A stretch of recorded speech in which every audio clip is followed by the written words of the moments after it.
पादाम्बुजरेणवः स्वीयानान्तान् निजाचार्यान्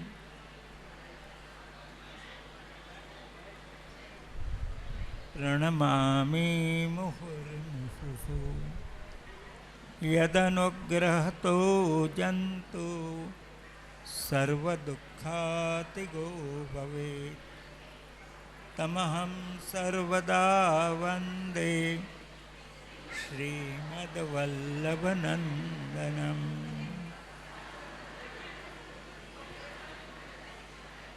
अज्ञानतिमिरान्धस्य ज्ञानाञ्जनशलाकया चक्षुरुन्मीलितं येन तस्मै श्रीगुरवे नमः। नमामि हृदये शेषे लीलाक्षीराब्धिशायिनं लक्ष्मी सहस्रलीलाभिः सेव्यमानं कलानिधिं।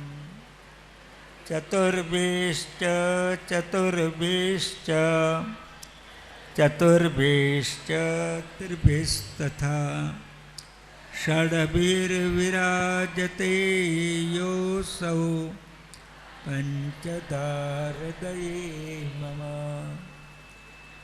प्रभुर्नन्दकुमारो मे स्वामिनी वृषभानुजा। कृतार्थोऽहं कृतार्थोऽहं कृतार्थोऽहं न संशयः। तस्य सेवां प्रकुर्वीत यावज्जीवं स्वधर्मतः।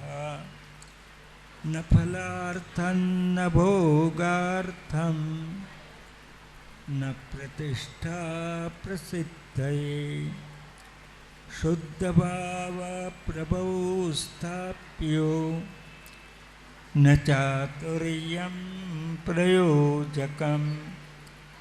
अन्तर्यामि समस्तानां भावं जानाति मानसम्।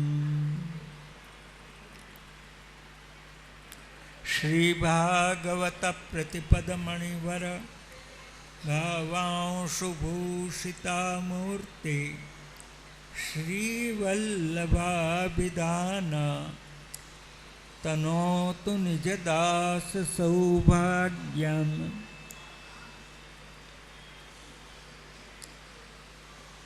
श्रीगोवर्धनधरणचरणकमलेभ्यो नमः। श्रीमदाचार्यचरणकमलेभ्यो नमः। श्री गुसाईजी परमदयालवे नमः। श्री गणेशाय नमः।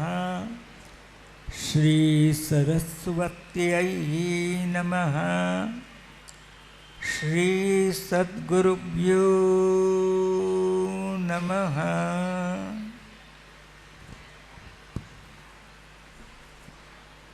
पूर्ण ब्रह्म श्री लक्ष्मण सुता पुरुषोत्तम विठ्ठलनाथ श्री गोकुल में प्रगट पधार्या स्वजन कीधा सनात।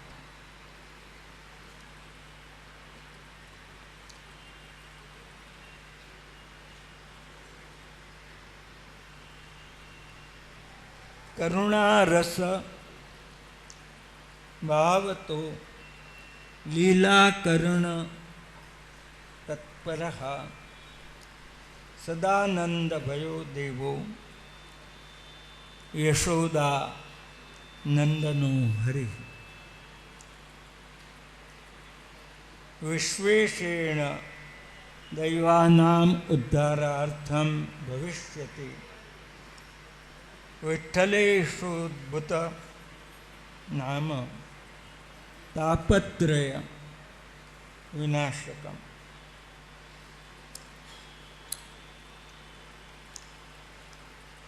પહેલા આખ્યાનની સમાપ્તિમાં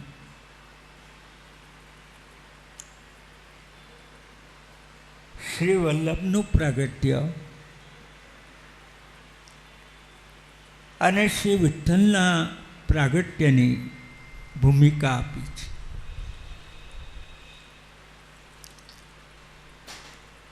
શ્રી વલ્લભ અને વિઠ્ઠલ આ ધરતી ઉપર પ્રગટ ન થયા હોત તો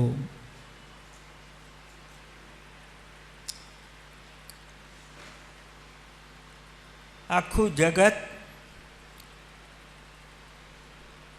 એક માયાવાદના અંધકારમાં અટવાતું હોત.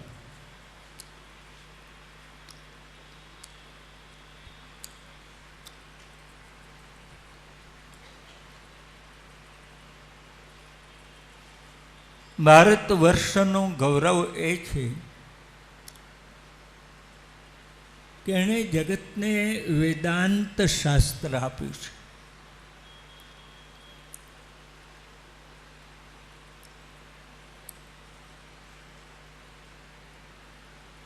વ્યાસ મહર્ષિએ જેમ પુરાણો પ્રગટ કર્યા, મહાભારત પ્રગટ કર્યું,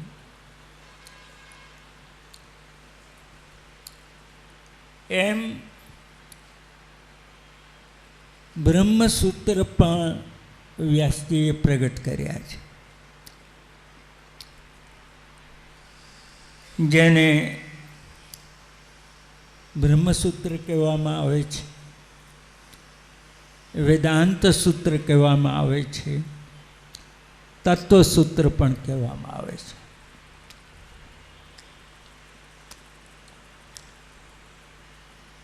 શ્રી મહાપ્રભુજીને કોઈએ પૂછ્યું, તમે જે તમારો સિદ્ધાંત કહો છો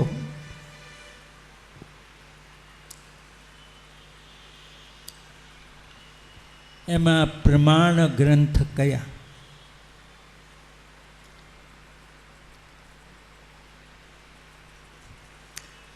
એની પાછળ પ્રમાણ શું છે?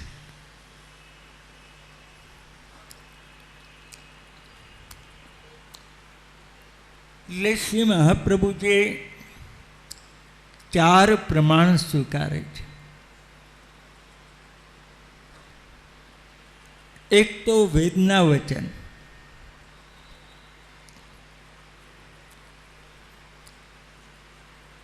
ભગવદ્ ગીતામાં કૃષ્ણના વચનો,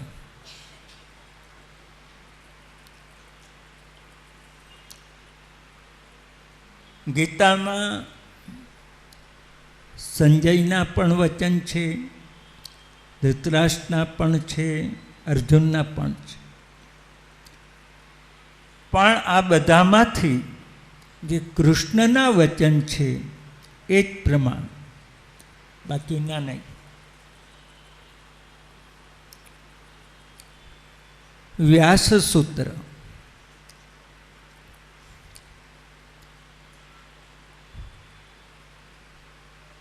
એનો આરંભ થાય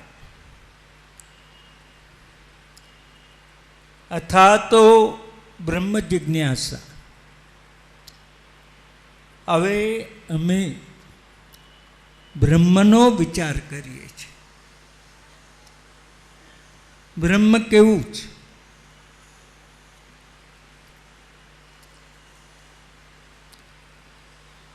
તો આગળ સૂત્ર આપે છે, જન્માદ્યસ્ય યતઃ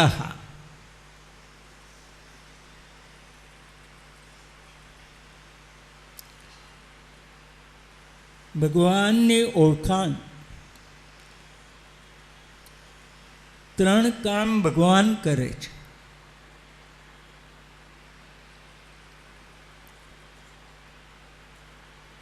સર્જન, સંરક્ષણ અને સંહાર.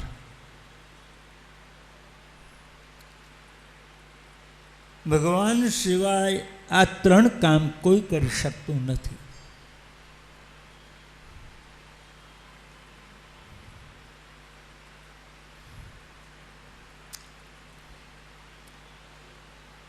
સર્જન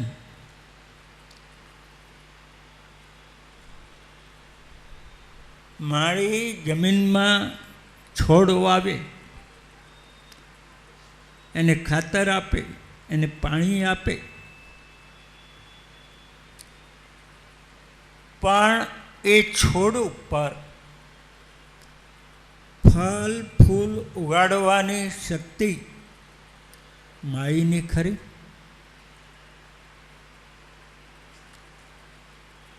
નહીં તો માળી રોજના ગુલાબના છોડ ઉપર 100 ગુલાબ ના ઉગાડે તો એનો ધંધો સારો ચાલે, પણ એક ગુલાબના છોડ ઉપર ફૂલ આવે અને એક ઉપર ના આવે, એમાં માળીનો કોઈ દોષ નહીં. કાંઈક ઉગાડવાની તાકાત, કાંઈક સર્જન કરવાની તાકાત માળીમાં નથી, વનમાળીમાં છે.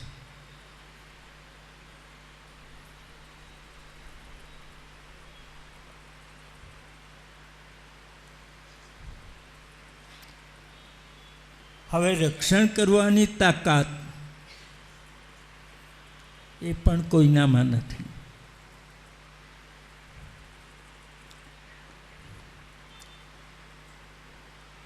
કોઈ ડૉક્ટર, કોઈ દવા, એનામાં મરતાને બચાવવાની શક્તિ નથી.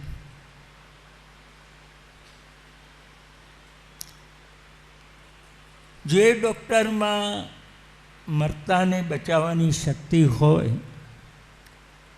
તો દુનિયામાં કોઈ મરે જ નહીં ને. બધા એ ડૉક્ટરને જ બોલાવે ને એની જ દવા લે તો મરવાની ચિંતા નહીં. પણ એ ડૉક્ટરની દવાથી એક જણ બચી જાય અને એક જણ મરી જાય.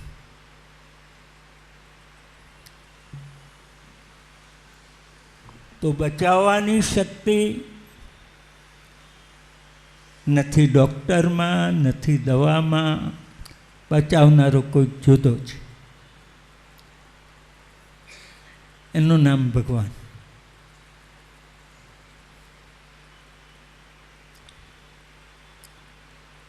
એ જ પ્રમાણે મારનાર કોઈ રોગમાં, કોઈ અકસ્માતમાં મારવાની શક્તિ નથી.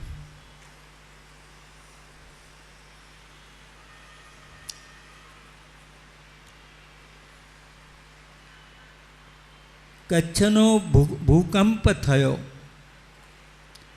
ઘણા લોકો દબાઈને મરી ગયા,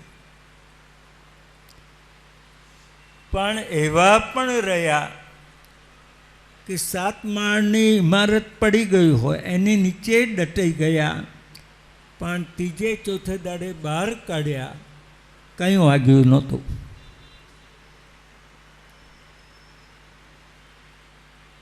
હવે જો અકસ્માતમાં મારવાની શક્તિ હોય તો આ બચ્યા કેવી રીતે? ઘણીવાર આમ કારનો એક્સિડન્ટ જોઈએ તો આપણને લાગે અંદર બેઠેલો બચ્યો નહીં હોય, પણ જ્યારે અંદર બેઠેલાને મળીએ ત્યારે એને જરાય ના વાગ્યું હોય. તો રોગ, અકસ્માત એ તો નિમિત્ત છે. કોઈને મારવાની શક્તિ એનામાં નથી. મારનાર પણ ભગવાન છે. આ 3 કામ ભગવાન કરે છે: સર્જન, રક્ષણ અને સંહાર.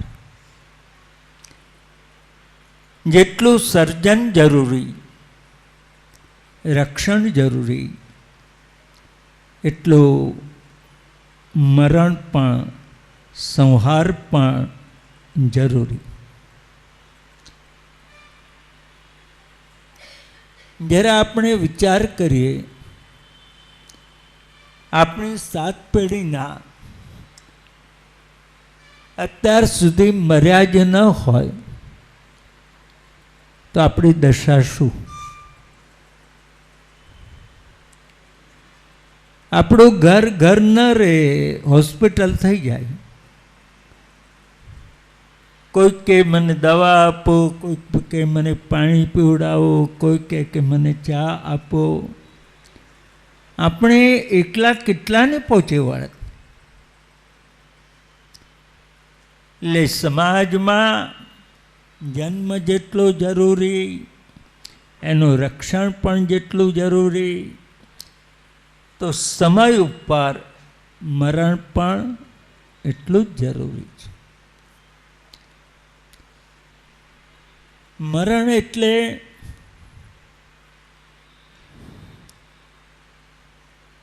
ભગવાનથી વિખૂટો પડેલો આવેલો જીવ એક પરિવારમાં ભગવાનની ઈચ્છા હતી ત્યાં સુધી રહ્યો, કામ કર્યા, અને ભગવાનને થયું કે એને હવે હું મારા ખોળામાં લઈ લઉં. એક પરિવારમાંથી ભગવાને પોતાના ચરણમાં લઈ લીધો, એનું નામ મૃત્યુ.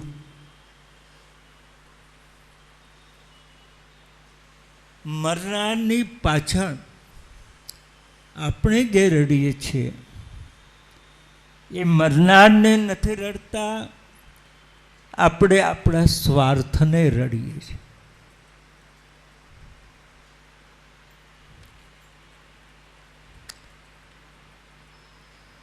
ઘણા તો આમ રડતા રડતા કહે પણ ખરા, આટલી માં હતી, અમારે ઘરની જરાય ચિંતા નહોતી, જ્યાં જવું હોય ત્યાં જઈએ, તાળું મારવાની જરૂર નહીં, કોઈ આવે તો એની વાત સાંભળે, પાછો એનો સંદેશો આપણને કહે, પાછા એ આવે બીજી વાર તો આપણો સંદેશો એને માં પહોંચાડે. તે ભલા માણસ તું માને રડે છે કે હવે ઘરમાં એક માણસ રાખવો પડશે એને રડે છે?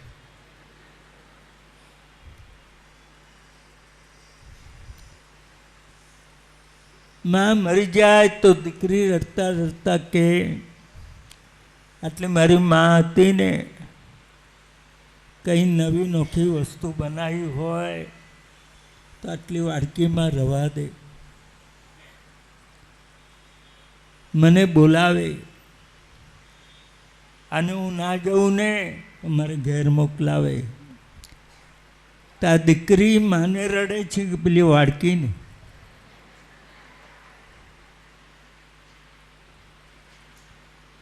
દરેક વ્યક્તિ પોતાના સ્વાર્થને રડતી હોય છે, મરનારને રડનાર બહુ ઓછા હોય છે.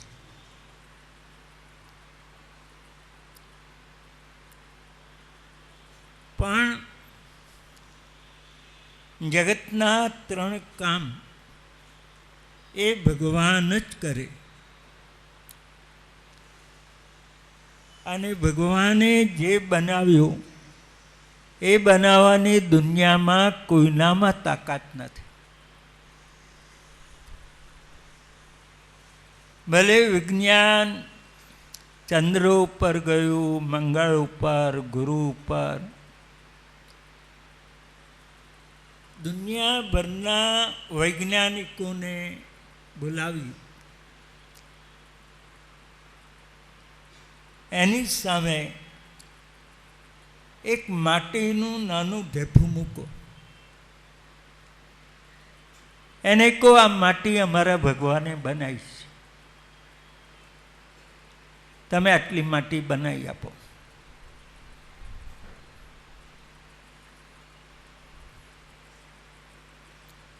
દુનિયાભરના વૈજ્ઞાનિકો માટી નહીં બનાવી શકે.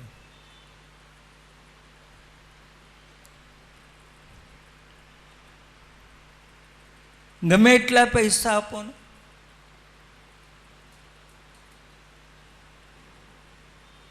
તો દુનિયાભરના વૈજ્ઞાનિકો કરતાં આપણે જેને ભગવાન કહીએ છીએ એ કેટલો મોટો વૈજ્ઞાનિક.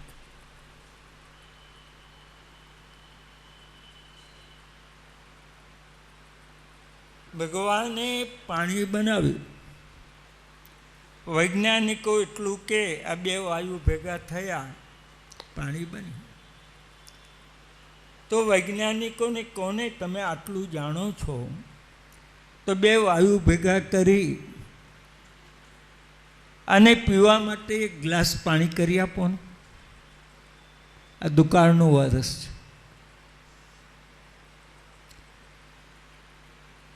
પણ દુનિયાભરના વૈજ્ઞાનિકો ભેગા થઈ એક ગ્લાસ પાણી બનાવી નહીં શકે. અને ભગવાન તો આ વરસાદની મોસમ નથી ત્યારે ઢગલાબંધ વરસાદ વરસાવે છે.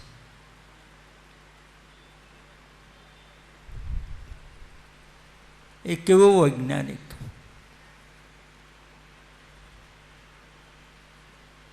આજે દુનિયાનું કહેવાતું વિજ્ઞાન ભગવાનની પાસે એની કોઈ કિંમત નથી. ચલો એને ઈશ્વર પરમાત્મા તરીકે ન સ્વીકારો તો દુનિયાનો એક સમર્થ વૈજ્ઞાનિક એ રીતે તો એને સ્વીકારો.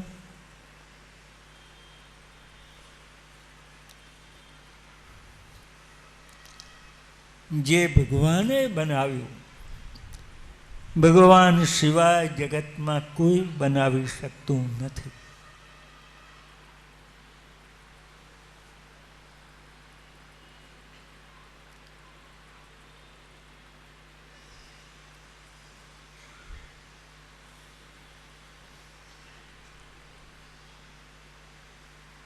તો જ્યારે જ્યારે ઈશ્વરનો પરિચય કરાવવાનો આવ્યો ત્યારે બ્રહ્મસૂત્રે ઈશ્વરનો પરિચય આ રીતે કરાવ્યો.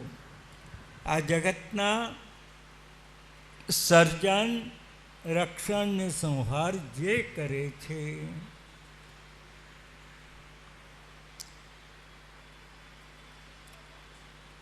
આ બ્રહ્મસૂત્ર ઉપર જૂનામાં જૂનું ભાષ્ય શંકરાચાર્યનું મળે છે. ત્યાર પહેલેના આપણને મળતા નથી. બ્રહ્મસૂત્ર ઉપરનું ચિંતન એનું નામ વેદાંત શાસ્ત્ર. વેદના ઉપનિષદના વચનો એમાં આપ્યા છે. આને બ્રહ્મ શું છે, જગત શું છે, જીવ શું છે, આનો વિચાર કરવામાં આવ્યો છે.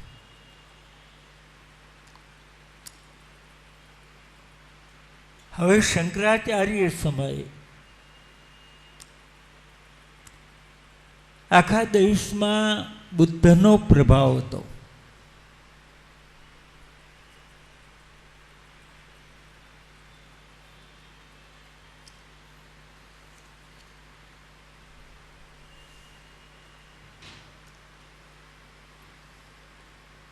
અને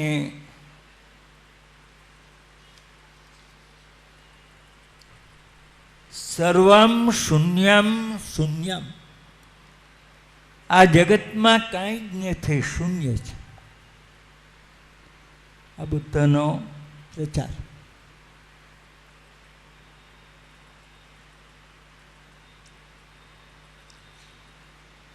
આખું જગત શૂન્યવાદી બની ગયેલું.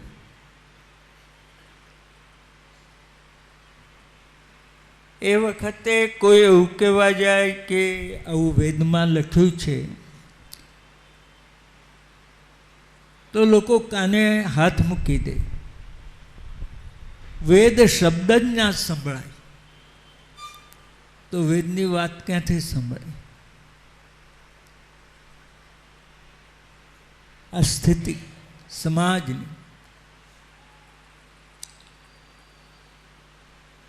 શૂન્યવાદી કોઈ ધર્મ એમની પાસે નહોતો, સમાજ પાસે. પરમાત્માને સ્વીકારતા નહોતા. તે વખતે એમને પાછા લાવવા સમાજને ઘણા બધા સમર્થ વિદ્વાનો ભારતમાં થયા અને શૂન્યને મળતો શબ્દ મિથ્યા એ શંકરાચાર્ય અપનાવ્યો. તમે જેને શૂન્ય કહો છો એને અમે મિથ્યા કહીએ છીએ. ત્યારે લોકો સાંભળવા આવ્યા.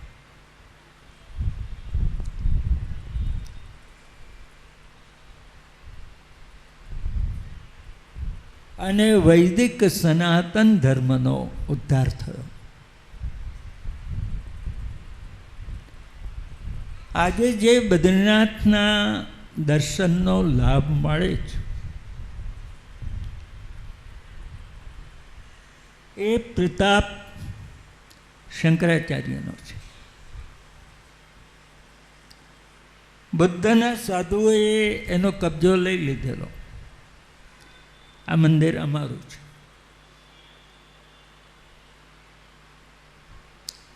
શંકરાચાર્યને ખબર પડી, પહોંચ્યા ત્યાં. આજે તો સારા રસ્તા છે, ઠેક આપણી ગાડી મંદિરના પગથિયા સુધી જાય એવો રસ્તો છે. તો એ વારંવાર જવાનું તો આપણને ભય લાગે. તો એ સમયમાં જ્યારે પુલ નહીં, જ્યારે વાહન નહીં, ચાલતા જ જવાનું.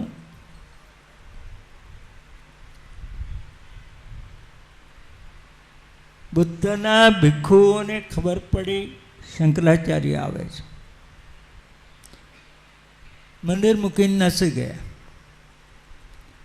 અને ભગવાનનું સ્વરૂપ તપ્તકુંડમાં પધરાવી દીધું. મંદિરનો કબજો મળ્યો પણ ભગવાન નહીં. આસન વાળીને શંકરાચાર્ય બેસી ગયા. જ્યાં સુધી ભગવાનનું સ્વરૂપ ન મળે ખાવું પણ નથી ને પીવું પણ નથી.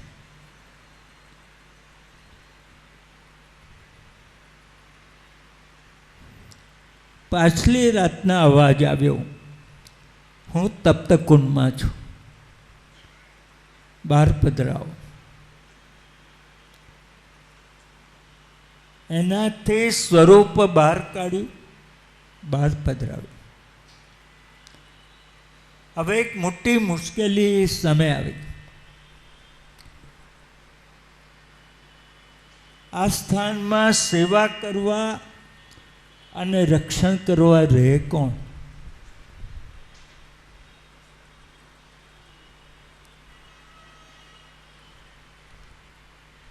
આપણે જઈએ તો 1 દિવસ 2 દિવસ, આપણે કાયમ રહેવાનું હોય તો કોઈ રહેવા તૈયાર નહીં. અહીં કશું કામ ના હોય છતાંય કોઈ વૈષ્ણવને કહીએ કે આ એક બેઠકજી તમારે સાચવવાના છે અને સેવા કરવાની છે તો તૈયાર ના થાય.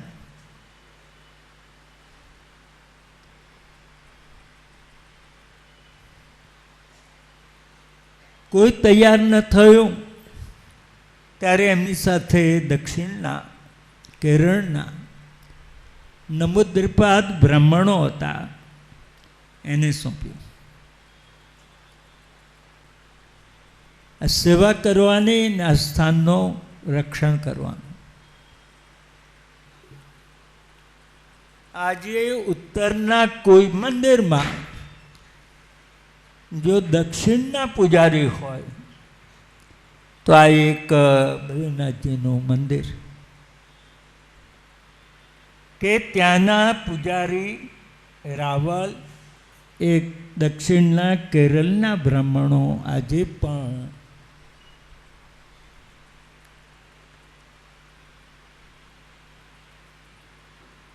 એ સમયમાં સમાજને વેદ માનતો, ઈશ્વરને માનતો કરવા માટે શંકરાચાર્ય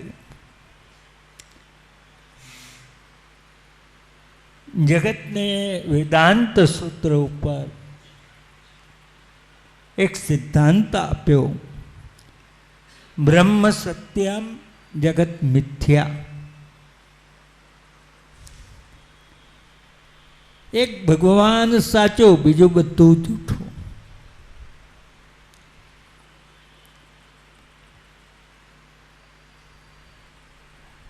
માયાવાદ આપ્યો.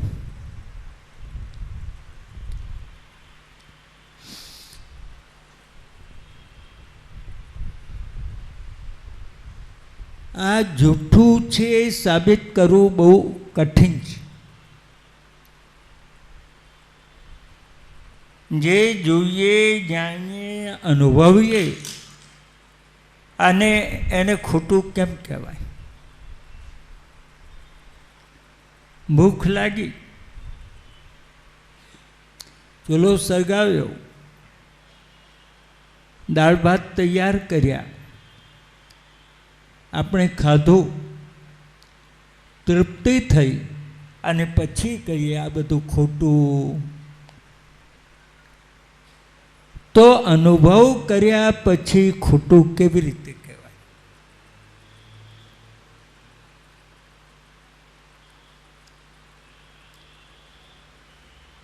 શ્રી શંકરાચાર્યજી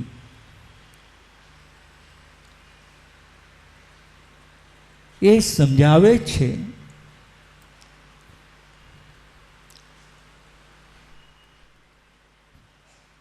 એમનું મોટામાં મોટું દૃષ્ટાંત દોરડીમાં સાપ દેખાવો એ જેમ જૂઠો.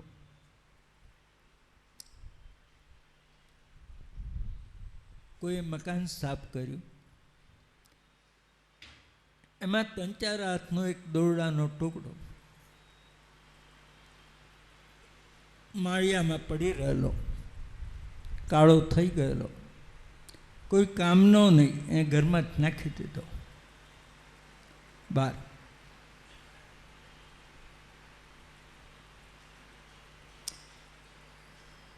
સાંજના ત્યાંથી એક ભાઈ નીકળ્યા, સંધ્યાકાળનો સમય, એની નજર પેલા દોરડાના ટુકડા ઉપર પડી. એટલે મનમાં થયું કોના કો આ સાપ પડ્યો છે.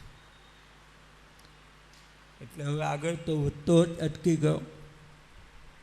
નાની ગલી છે, આ સાપ પડ્યો. એટલામાં સામેથી કોઈ આવતા હતા, એને રોક્યા. આગળ ના વધશો, રસ્તામાં સાપ પડ્યો છે. પવનની સહેજ લહેર આવી, દોરડી આલી. એટલે પાકી ખાતરી થઈ સાપ છે. 5-25 માણસ આ બાજુ, 5-25 માણસ સામે બાજુ. અંધારું થઈ ગયું. ત્યાં બાજુના ઘરમાંથી કોઈ આવ્યા, કેમ ભાઈ ટોળું કેમ વળ્યું છે? કે રસ્તા વચ્ચે સાપ છે. એના ઘરમાંથી ફાનસ અને એક વાંસ લાવ્યો. હવે એનામાં પણ એ હિંમત તો નથી કે આમ ઉતરીને રસ્તા ઉપર જાય. એટલે ઓટલે આમ જાય, વાંસ પછાડતો જાય. ફાનસ ઊંચું કરતો જાય તો દેખાય શું એને? એમ કરતા વાંસ દોરડીને અડી,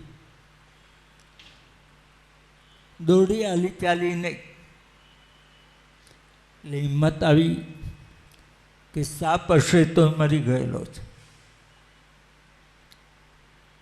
ધીમે ધીમે એક એક પગથિયું ઉતરતો ગયો.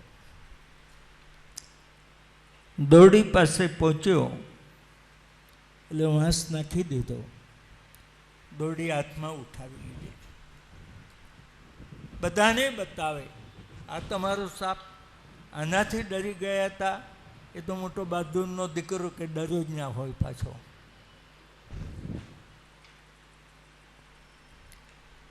હવે જ્યારે દોરડીમાં સાપ દેખાયો ત્યારે વસ્તુ કઈ હતી? દોરડી. સાપ નહોતો દેખાયો ત્યારે પણ વસ્તુ દોરડી. અને જ્યારે ઓળખ્યો કે આ સાપ નહીં દોરડી, ત્યારે વસ્તુ કઈ હતી? દોરડી. આદિમાં દોરડી, વચમાં પણ દોરડી, અને સમજ આવી ત્યારે પણ દોરડી. હવે એમાં જે વચમાં સાપ દેખાયો એ સાચો કે ખોટો? ખોટો. એમ આદિમાં ભગવાન, મધ્યમાં ભગવાન, અંતમાં ભગવાન, અને વચમાં જે જગત દેખાય છે એ દોરડીમાં જેમ સાપ એ ખોટો દેખાય, એના જેવું આ જગત એ ખોટું અને દોરડી એ સત્ય, એટલે ભગવાન એ સત્ય. અને આ રીતે જગતને શંકરાચાર્ય સિદ્ધાંત આપ્યો કે બ્રહ્મ સત્ય અને જગત એ મિથ્યા, આ માયાવાદ.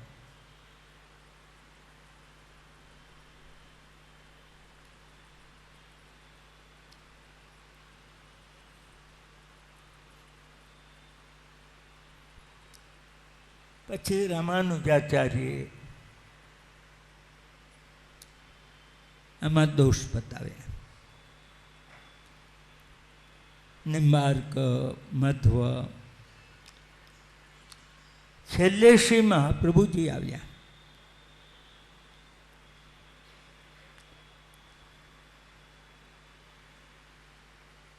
શ્રી મહાપ્રભુજીએ સિદ્ધાંત આપ્યો, બ્રહ્મ સત્યમ, જગત સત્યમ. બ્રહ્મ પણ સત્ય, જગત પણ સત્ય.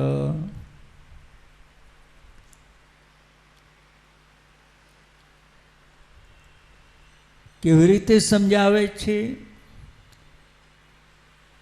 તો જેમ શંકરાચાર્ય દોરડી અને સાપનું ઉદાહરણ આપે છે, એમ શ્રી મહાપ્રભુજી સોનું અને દાગીનાનું દૃષ્ટાંત આપે છે.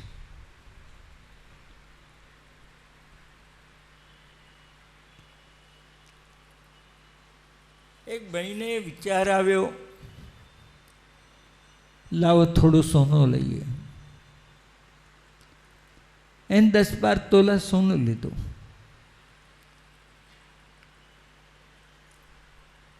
પછી વિચાર આવ્યો, આ સોનાની લગડી પડી રહે,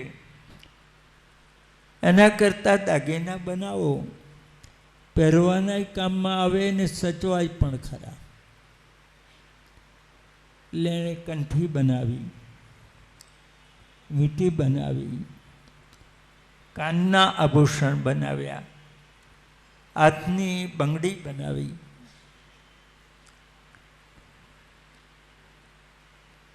હવે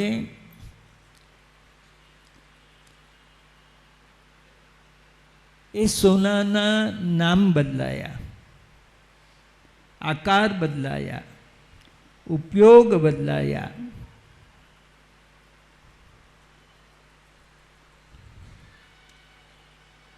એમાં ભેદ આવ્યો. છે સોનું, પણ કંગન હોય તો કાંડે જ પહેરાય, કંઠી હોય તો ગળે જ પહેરાય. અને કંગન ના મળે તો કંઠી હાથે પહેરે તો ચાલે નહીં. કોઈ પૂછે કે આ શું પહેર્યું? હાથના કડા ના જડ્યા તે કંઠી. હવે સોનું જ પહેરવું છે ને. લોકો મશ્કરી કરે. હાથમાં તો કંગનના આકારનું સોનું જોઈએ, ગળામાં તો કંઠીના આકારનું સોનું જોઈએ, કાનમાં તો કાનના આભૂષણના આકારનું સોનું જોઈએ. સોનું હોવા છતાંય એના આકાર બદલાયા, એના ઉપયોગ બદલાવ્યા, એકની જગ્યાએ બીજું ચાલે નહીં.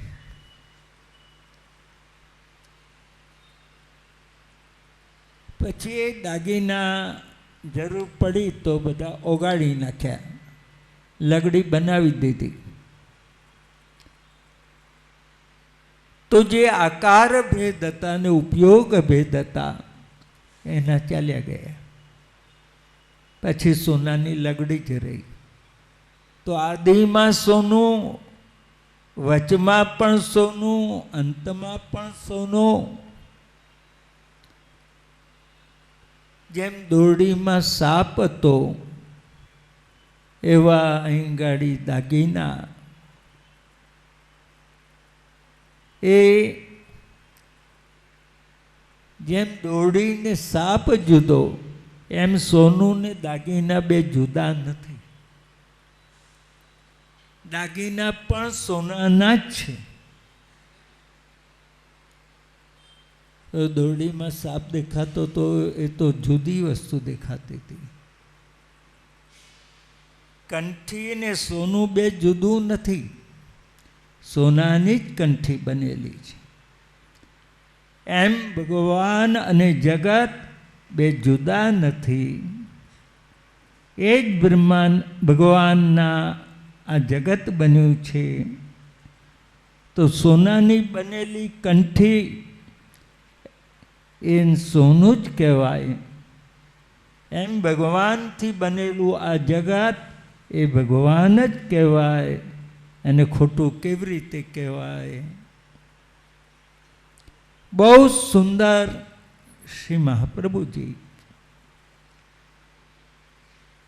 માયાવાદનો જવાબ આપે છે કે તમારી પાસે જવાબ નથી, ત્યારે અમારે ત્યાં તો આ સોનામાંથી બનેલું જેમ આભૂષણ એ સોનું કહેવાય, એમ પરમાત્માથી થયેલું આ જગત એને પરમાત્માનું સ્વરૂપ કહેવાય. અને પરમાત્માના સ્વરૂપને મિથ્યા ના કહેવાય. તો બ્રહ્મ એ સત્ય છે, તો બ્રહ્મથી બનેલું જગત એ પણ સત્ય છે.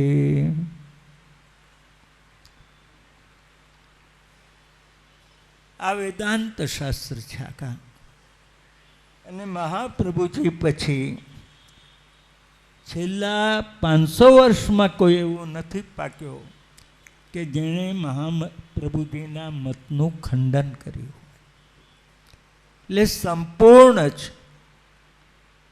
આ બધું તત્વજ્ઞાન કહેવાય અને વેદાંત કહેવાય.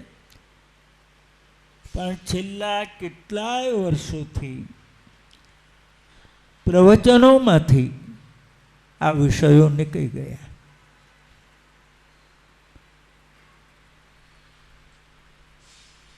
એટલે આવી તત્વજ્ઞાનના પ્રવચનો આપણે ત્યાં બંધ થઈ ગયા.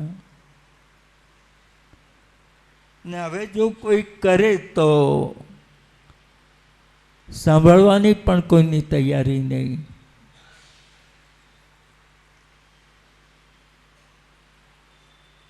એક વિદ્વાન આવા તત્વજ્ઞાનનું વ્યાખ્યાન એક ગામમાં કરતા હતા. ધીરે ધીરે ઉઠીને બધા જતા રહ્યા. એક જણ બેસી રહેલો. એટલે વક્તાએ કહ્યું, મને આનંદ થયો. આ ગામમાં એક માણસ તો આમ તત્વજ્ઞાનમાં આદર રાખે છે કે આ સાંભળવા માટે પૂરું થયું ત્યાં સુધી બેસી રહ્યો. તમને ખૂબ ખૂબ ધન્યવાદ. હું એટલે પેલા કહ્યું, મહારાજ તમે શું કહેતા હતા? મને એકે અક્ષર સમજાયો નહીં. હું પણ બધા ગયા તેમ જતો રહે, પણ તમારી ખુરશી ઉપર ગાલીચો પાથરે છે ને એ મારો હતો.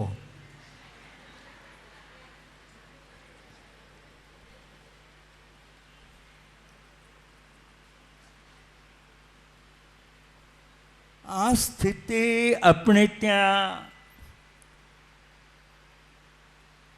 એક ભારતીય તત્વજ્ઞાન આખી દુનિયામાં એકમાત્ર ભારતે આપેલા આ ક્ષેત્રના વિચારો, એની આજે કોઈ ભણવા તૈયાર નથી, કોઈ ભણાવવા તૈયાર નથી કોઈ એને સાંભળવા તૈયાર.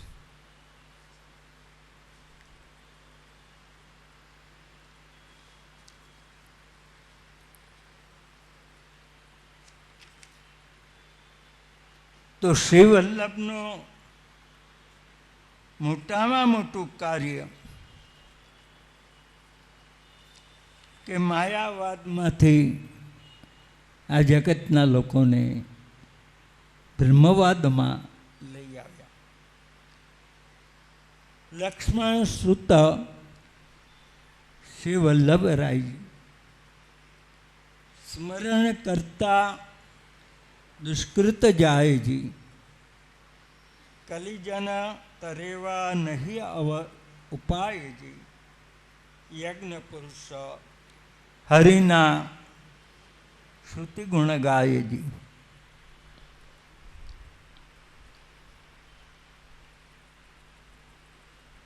શ્રી લક્ષ્મણ ભટ્ટજીના પુત્ર વલ્લભરાયજી, એમનું સ્મરણ કરીએ ને તોય આપણા પાપ જતા રહે. તો એમનો સંબંધ કરીએ તો જતા રહે, એમાં નવાઈશો. કલયુગના લોકોના તરવા માટે આ સિવાય બીજો કોઈ ઉપાય નથી, આમ વેદ વર્ણન કરે છે.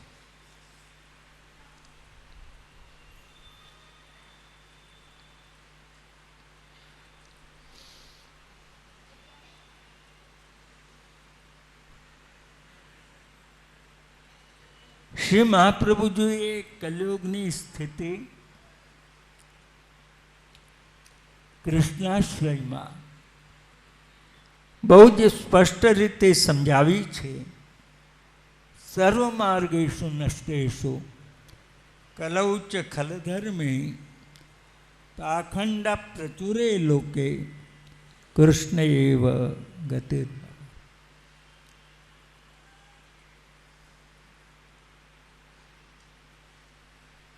સંસાર તરવા માર્ગના જેટલા માર્ગ બધા જ કલયુગમાં નાશ પામે છે.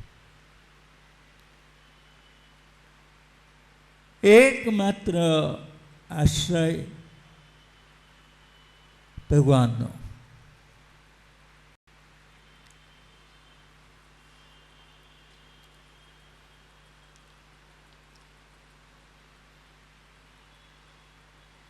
પ્રભુનો આશ્રય એ સ્વીકારો.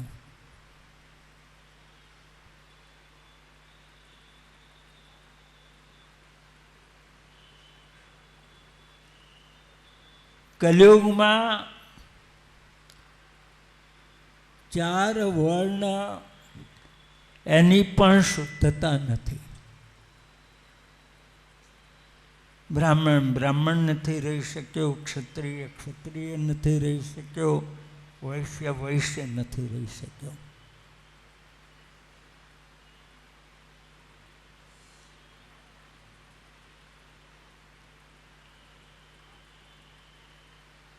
એ સ્થિતિમાં માનવનો ઉદ્ધાર કેવી રીતે થાય?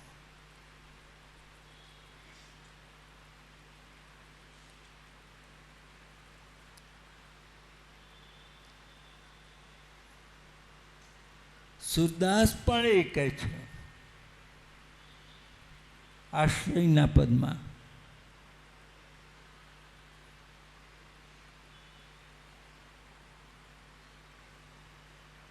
નહીં આ કલી મેં નિવેર.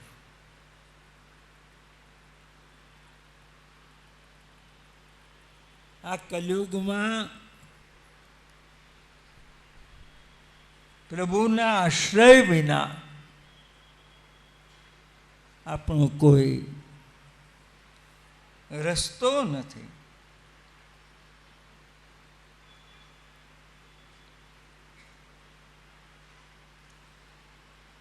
આશ્રયનું અદ્ભુત પદ એ આપ્યું.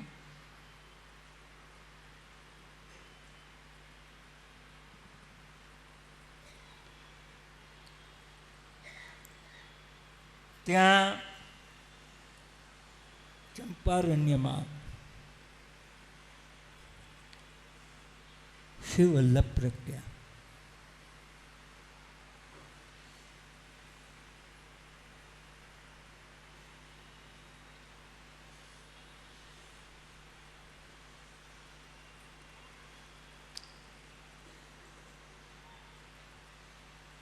જો શ્રી વલ્લભ ન પ્રગટ્યા હોત તો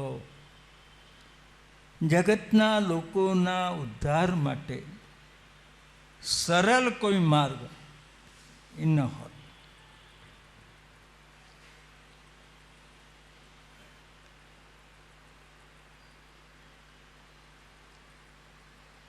શ્રી મહાપ્રભુજીનું સામર્થ્ય અલૌકિક સામર્થ્ય છે.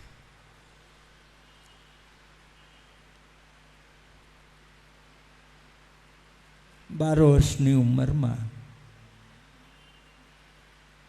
સર્વશાસ્ત્રનો અભ્યાસ કર્યો. પિતાજીએ દેહ છોડ્યો.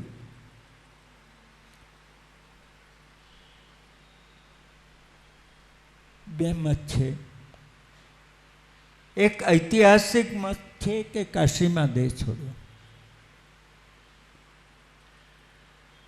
એક એવો મત છે કે જ્યારે યાત્રામાં નીકળ્યા અને ત્યારે બાલાજીમાં એમણે પ્રવેશ કર્યો. પણ ઐતિહાસિક પક્ષમાં કાશીમાં દેહ છોડ્યો, એમની ક્રિયા કરી, પોતાના મોટાભાઈને એમનું ગયા શ્રાદ્ધ કરવા મોકલ્યા. ત્યાર પછી વલ્લભ ભૂતલ યાત્રામાં નીકળે છે.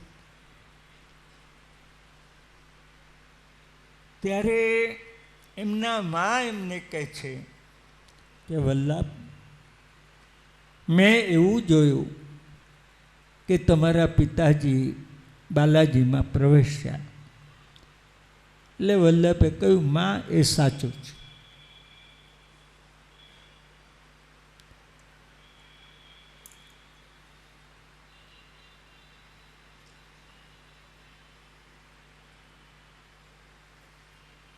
તો એક દિવ્ય વલ્લભનું પ્રાગટ્ય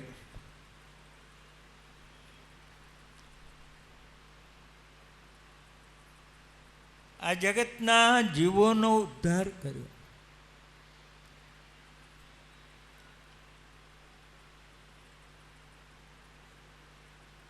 અને એ વલ્લભ માટે આપણને કેટલો ભાવ અને આપણને કેટલી લાગણી.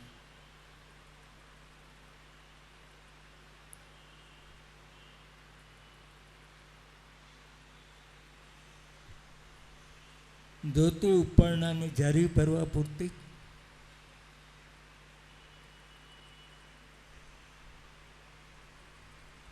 કે એથી વધારે કાંઈક